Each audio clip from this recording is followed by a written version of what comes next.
Dernières nouvelles. Vous regardez une vidéo de Gene Hackman, lauréat d'un des derniers Oscars, et connu pour sa vie recluse ces dernières années. De nouveaux éléments concernant l'enquête sur la mort de l'acteur Gene Hackman ont été révélés, notamment une vidéo récemment déclassifiée et conservée dans un dépôt de preuves scellé du FBI. À l'heure actuelle, une pellicule développée est restée secrète, jusqu'à ce que personne en dehors du FBI n'ait été autorisé à la consulter. L'appareil photo dont elle provient était enterré dans une chambre noire, sous la bibliothèque privée de Gene Hackman, enveloppé dans une toile cirée, scellé dans un conteneur métallique et oublié pendant 40 à 70 ans. Les images de la caméra corporelle apportent des éclaircissements sur certains mystères entourant la mort de l'acteur oscarisé Gene Hackman et de son épouse. Les photographies jointes à ce dossier étaient sans précises. Elles étaient troublantes et ont suffi à transformer un simple contrôle de routine chez un acteur retraité de 95 ans en une opération fédérale dont le gouvernement refuse de parler depuis plus d'1 an. Voici ce que les enquêteurs ont découvert ce matin-là. Les portes qui restaient obstruées. L'appel qui a tout déclenché est arrivé le matin du 26 février 2025. Il provenait d'un homme à tout faire qui tentait de joindre quelqu'un dans la propriété de Hackman depuis plusieurs jours. Ces appels étaient restés sans réponse. Les messages avaient disparu. La maison qui avait fonctionné pendant des années avec une précision silencieuse et organisée était devenue totalement silencieuse. Les adjoints du shérif ont emprunté une longue route de terre sinueuse qui traversait les contreforts du nord du Nouveau-Mexique. Des pins et des genévriers entouraient la maison de part et d'autre, obstruant complètement la vue. On ne voyait la maison principale qu'à l'approche du portail. Je ne vois aucune trace de traumatisme contondant. C'est juste étrange qu'elles soient toutes les deux à terre. Mec. Le domaine Hackman était l'une des propriétés les plus privées de la région. Aucun visiteur de passage n'avait de raison de s'y attarder. Voilà ce qui a changé l'atmosphère dès leur arrivée. Les portails étaient verrouillés, pas simplement fermés. Verrouillés. Clôture périmétrique renforcée. Système de surveillance. Portail d'accès contrôlé 24 heures sur 24. Ce n'était pas un endroit où l'on oublie de laisser une porte ouverte. C'était un endroit qui avait été délibérément scellé de l'intérieur. Les adjoints ont quand même forcé les cadenas. Le silence qui régnait à l'intérieur de la propriété était si pesant qu'il vous donnait la chair de poule. Aucun véhicule, aucun employé, aucune lumière aux fenêtres. Les policiers ont fouillé les lieux et ont découvert les corps de Gene Hackman et de sa femme, Betsy Arakawa, à l'intérieur de la maison. Hackman a été retrouvé près de la cuisine, à proximité de la porte d'entrée. Arakawa a été découverte dans une salle de bain, de l'autre côté de la maison. La plupart du temps, lorsqu'il y a plusieurs décès, il y a quelque chose de sinistre derrière tout ça. Les médecins légistes ont déterminé par la suite qu'Arakawa était décédé d'abord d'HIV, une infection virale grave et fulgurante.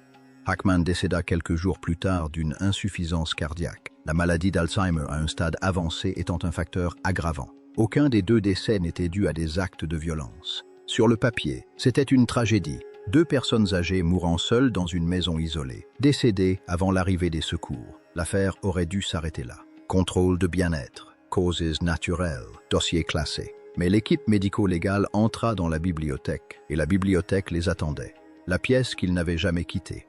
Imaginez-le là. La lampe de lecture diffuse une faible lueur sur le bois sombre du bureau. Il est tôt le matin, quelques semaines avant sa mort, et Gene Hackman se penche sur une photographie posée au centre de son sous-main. Sa main gauche marque sa page dans un ouvrage de référence ouvert. Sa main droite se dirige vers un stylo plume, trace une petite accolade dans la marge, puis revient à la photographie. La bibliothèque derrière lui se trouve à 60 cm de sa chaise. Il ne se retourne pas. Il n'en a pas besoin. Il sait déjà ce qui se cache derrière. C'était son rituel. Ceux qui ont visité sa propriété dans ses premières années le décrivaient presque toujours de la même manière. Il travaillait comme un détective résout une affaire non élucidée. Patient, serein, convaincu que la réponse se trouvait toujours là, pour peu qu'on la cherche avec suffisamment d'effort et de persévérance. Son écriture était méticuleuse, jusque dans les marges.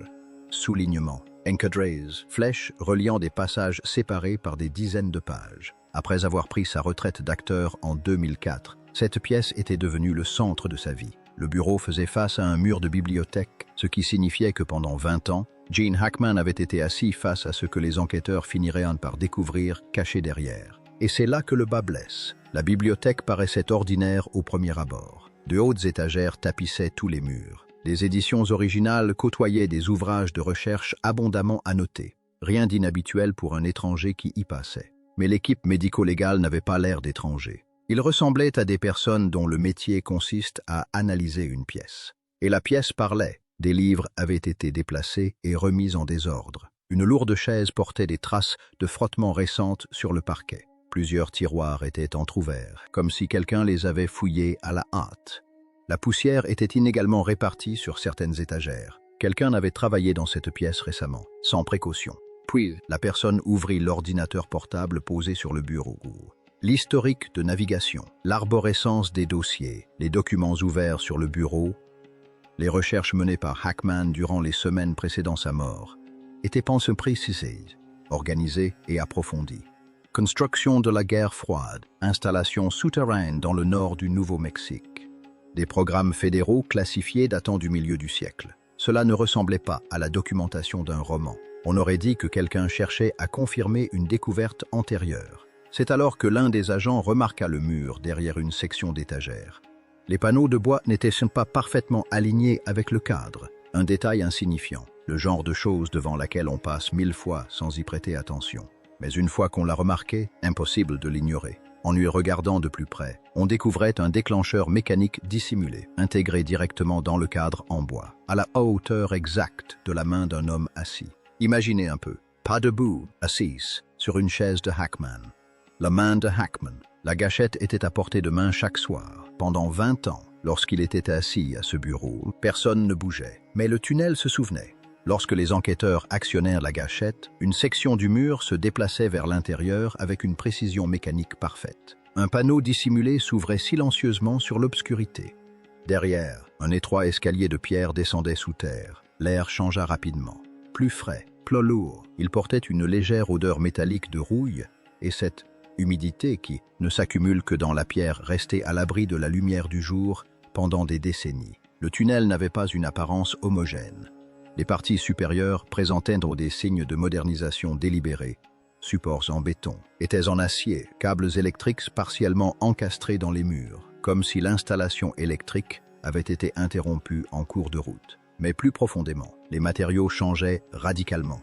La maçonnerie inférieure était taillée à la main, avec des marques de ciseaux traditionnels, et non de machines. Ce travail artisanal irrégulier était davantage associé aux fouilles, du début du XXe siècle qu'aux constructions postérieures à la Seconde Guerre mondiale. Les ingénieurs qui ont examiné par la suite des photographies de la structure ont conclu que les parties inférieures avaient probablement été construites des décennies avant la maison située au-dessus, peut-être dès le premier quart du XXe siècle.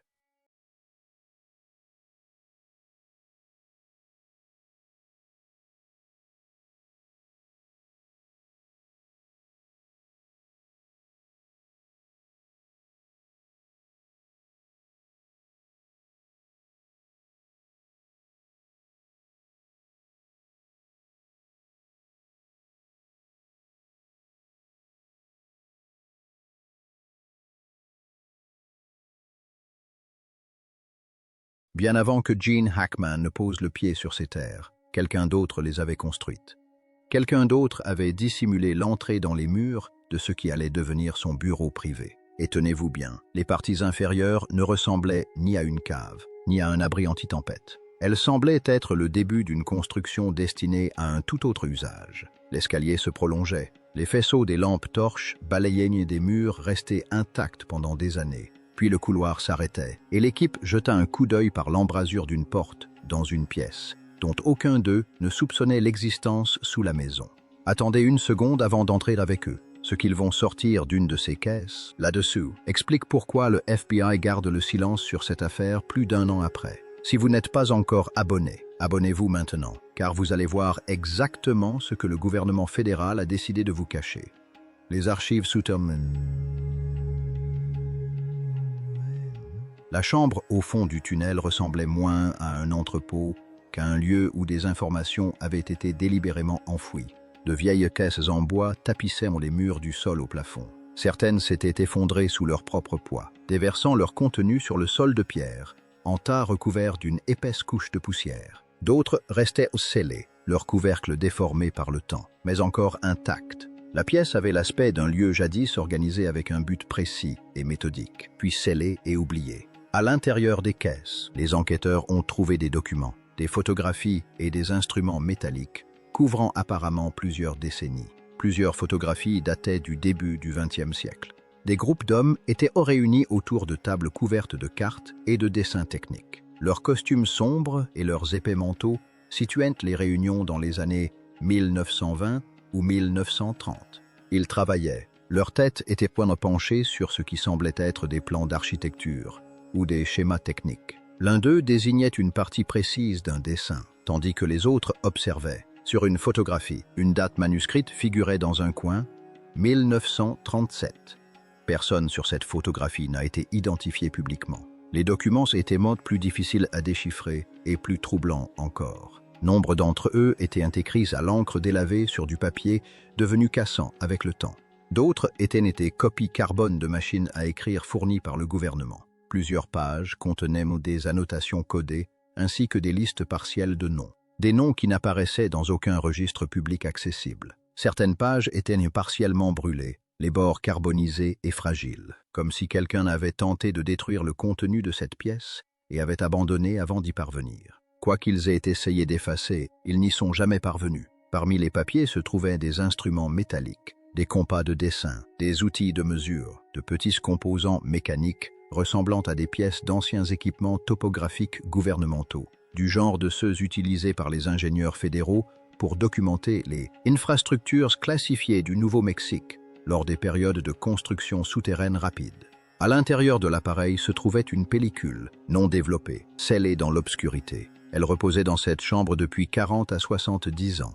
À quoi ressemble une pellicule après 7 décennies passées seule sous terre, sous la bibliothèque d'un acteur hollywoodien? Personne dans l'équipe n'en avait la moindre idée, et personne en dehors du laboratoire du FBI qui l'a développé n'a jamais vu la réponse. L'appareil photo dont personne ne soupçonnait l'existence. La carrosserie était constituée d'une lourde structure en métal noir. Les accessoires étaient ternis. La poignée en cuir était craquelée par des décennies passées dans l'air froid souterrain. Le modèle exact n'a pas été divulgué, mais des agents connaissant bien l'inventaire l'ont décrit comme un appareil photo de terrain du milieu du siècle, du type de ceux utilisés par les photographes du gouvernement pour documenter les sites classifiés après la Seconde Guerre mondiale. Ce n'était pas un appareil commercial, ni un objet qu'un collectionneur privé posséderait par hasard. Un instrument fonctionnel conçu pour laisser une trace indélébile. Et voici ce qui a arrêté l'équipe dans cette chambre. Celui qui a entreposé cet appareil photo ne l'a pas simplement laissé sur une étagère. Il l'a enveloppé dans une toile cirée, l'a placé dans un conteneur métallique scellé, puis l'a enterré sous des piles de documents au fond d'un dépôt souterrain déjà dissimulé derrière un mécanisme d'ouverture de bibliothèque dans une propriété privée isolée. Voilà à quoi ressemble le rangement d'un objet lorsqu'on est absolument certain de ne vouloir le faire découvrir à personne. Le scellé avait tenu. La pellicule était intacte. Il restait donc quelque chose dessus. L'appareil photo a été mis dans un sac et emporté séparément de toutes les autres pièces de sa conviction. Il n'a pas été photographié sur place pour diffusion publique. Il n'a été mentionné dans aucune des premières déclarations concernant la propriété. Il a été transporté directement dans un centre de détention fédéral. Les photographies qui s'y trouvaient n'ont jamais été montrées au public, ni décrites lors d'aucune conférence de presse, ni mentionnées dans aucune déclaration officielle concernant l'affaire. Voici ce que nous savons. Le film a été développé sous supervision fédérale. Les images étaient précises, les images étaient troublantes, et ces images étaient directement liées au contenu des archives souterraines autour de la caméra, à l'ordinateur portable sur le bureau à l'étage supérieur, et à un disque dur caché que les enquêteurs allaient bientôt extraire d'un compartiment sous le bureau de Hackman. Quel que soit le contenu de cette pellicule, il reliait tous les autres éléments de l'affaire, et quel qu'il fût, le FBI décida immédiatement de ne pas la divulguer au public. La porte fut verrouillée de l'intérieur, la pellicule rangée dans une caisse scellée, séparée du reste, et enveloppée dans une toile cirée qu'il avait conservée dans un état bien meilleur que tout le reste de la pièce. Les enquêteurs y trouvèrent un simple dossier en papier craft. Son contenu n'a pas été rendu public. Il est toutefois confirmé que le dossier a été retiré des lieux séparément de tous les autres éléments et transporté directement dans un laboratoire fédéral pour y être examiné. Ce dossier fait partie des éléments que le FBI n'a jamais évoqués publiquement depuis. Puis ils se retournèrent. Au fond de la pièce, encastrée dans le mur de pierre, se trouvait une porte en fer, verrouillée du mauvais côté. Cette porte n'était pas de la même époque que le tunnel qui l'entourait. Sa construction en acier correspondait aux portes blindées des chambres, fortes installées dans les bâtiments gouvernementaux sécurisés au milieu du siècle. Un épais plaquage métallique, de larges charnières rivetées, solidement ancrées dans la pierre environnante, avec une robustesse industrielle. Même après des années passées dans un environnement humide et pauvre en oxygène, la porte était restée intacte, une solidité à toute épreuve, inconcevable pour une habitation privée. Imaginez un peu. Voici le détail qui a interpellé les enquêteurs. Le mécanisme de verrouillage était orienté vers l'extérieur, en direction de la pièce où il se trouvait. La porte était verrouillée de l'autre côté. Celui ou celle qui a verrouillé la porte ne se trouvait pas dans la pièce où il ou elle était. Cette personne était à l'intérieur de ce qui se trouvait derrière la porte, dans un espace que personne de l'équipe n'avait encore vu. Un espace que les autorités n'avaient jamais publiquement confirmé ni décrit au moment de cet enregistrement. Les charnières étaient fixées à l'intérieur, une caractéristique presque exclusivement présente dans la construction des bunkers, où les portes sont conçues pour résister à la pression extérieure. Le long des bords du cadre, les enquêteurs ont trouvé des traces d'un épais matériau de plafond en caoutchouc, du type utilisé dans les environnements hermétiques. Quelqu'un a construit cette porte pour protéger ce qui se trouvait de l'autre côté, et la dernière personne à l'avoir verrouillée était à l'intérieur. Personne dans l'équipe n'avait la clé. Personne n'avait prévu de l'ouvrir. Ils l'ont photographié, ils ont scellé la pièce, ils l'ont laissée en l'état, et un étage au-dessus de cette porte en fer, par un passage mécanique dissimulé, en haut d'un escalier de pierre, dont personne en dehors de cette enquête ne connaissait l'existence, se trouvait un ordinateur portable sur un bureau, ouvert, fichiers organisés, recherchés pointant directement vers cette pièce, et un disque dur caché contenant des documents, suffisamment troublant pour transformer une enquête pour mort naturelle en une opération fédérale. L'ombre de Los Alamos. Voici ce qui rend l'emplacement si important. À moins d'une heure de Hackman's Gate, sur le même réseau de routes de montagnes sinueuses, se trouve Los Alamos. Vous connaissez déjà ce nom. Vous l'avez entendu toute votre vie, mais réfléchissez-y un instant, car l'image que vous avez en tête de Los Alamos n'est pas celle qui compte ici. Au début des années 1940, le gouvernement américain a transformé ce coin de montagne isolé en centre opérationnel du projet Manhattan. Des scientifiques et des ingénieurs y sont arrivés dans le plus grand secret.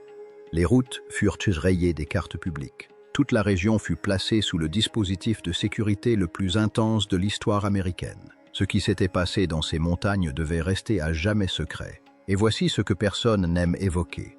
Le secret ne fut pas levé à la fin de la guerre.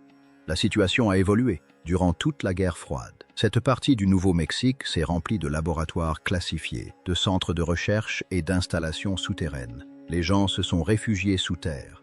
Des programmes sont devenus clandestins. Des projets entiers ont été intégrés à la roche du Mesa, puis scellés comme s'ils n'avaient jamais existé. Certaines de ces installations ont été démantelées. D'autres ont été scellées. Certaines ont discrètement disparu de toutes sur les cartes et de tous les documents publics, à mesure que les niveaux de classification s'accumulaient. Alors, posez-vous la question que le FBI ne pose pas ouvertement. Et si le tunnel, sous la propriété Hackman, n'avait pas été construit dans le cadre d'un projet privé? Et si les sections les plus anciennes de ce tunnel existaient déjà, creusées dans la roche à l'époque où le nord du Nouveau-Mexique était la zone la plus classifiée de la planète, et que quelqu'un avait simplement construit une maison par-dessus des décennies plus tard, oubliant ce qui se trouvait en dessous? Cela expliquerait pourquoi les sections les plus anciennes ressemblent à une installation gouvernementale, plutôt qu'à un sous-sol. Cela expliquerait la présence d'une porte blindée construite selon les normes. Qui a construit ce tunnel? Quand? Sous l'autorité de qui? Personne n'a répondu à cette question. Personne n'a même essayé. Que contenait le disque dur? Lorsque les enquêteurs ont accédé à l'ordinateur portable posé sur le bureau et au disque dur caché qui y était connecté, leurs découvertes ont entraîné une escalade de l'enquête fédérale, bien au-delà d'une simple enquête pour mort naturelle. Des sources proches du dossier ont indiqué que les données présentes sur le disque étaient directement liées au contenu des archives clandestines, que ces découvertes n'étaient même pas fortuites. et que Hackman n'avait pas simplement hérité de cet espace sans en connaître le contenu. Il savait qu'il y menait des recherches depuis des années. Hackman le cachait depuis 20 ans. L'arborescence des dossiers sur le disque dur contenait des fichiers de recherche organisés couvrant des sujets qui correspondent précisément à la période historique représentée par les documents ci-dessous, des photographies numérisées, des résumés dactylographiés, des chronologies avec références collagées croisées, de la correspondance avec des historiens, des archivistes et au moins une personne liée à un centre d'archives fédéral. Selon certaines sources, un dossier a immédiatement attiré l'attention, non pas à cause de son intitulé, mais à cause de son contenu. Il s'agissait d'une tentative structurée, menée pendant des années, d'identifier l'origine de la construction du tunnel et de la situer par rapport aux programmes d'infrastructures fédéraux classifiés connus, en vigueur dans le nord du Nouveau-Mexique entre 1930 et 1960. Le récit ne ressemblait pas à celui d'un romancier cherchant à créer une atmosphère particulière. Il ressemblait plutôt à celui de quelqu'un qui avait fait une découverte et tentait d'en comprendre la signification et d'identifier les responsables. Et c'est précisément ce que le terme « troublant » décrit ici, non pas des photographies ou des documents pris isolément. Que se passe-t-il lorsque le schéma se précise? Lorsque les éléments d'une enquête privée menée pendant un an, seule dans une pièce fermée à clé, au-dessus d'un tunnel caché, convergeant vers quelque chose que le gouvernement fédéral a passé des décennies à s'assurer que personne ne découvre. Le FBI a emporté le disque dur, le dossier Manil et l'appareil photo.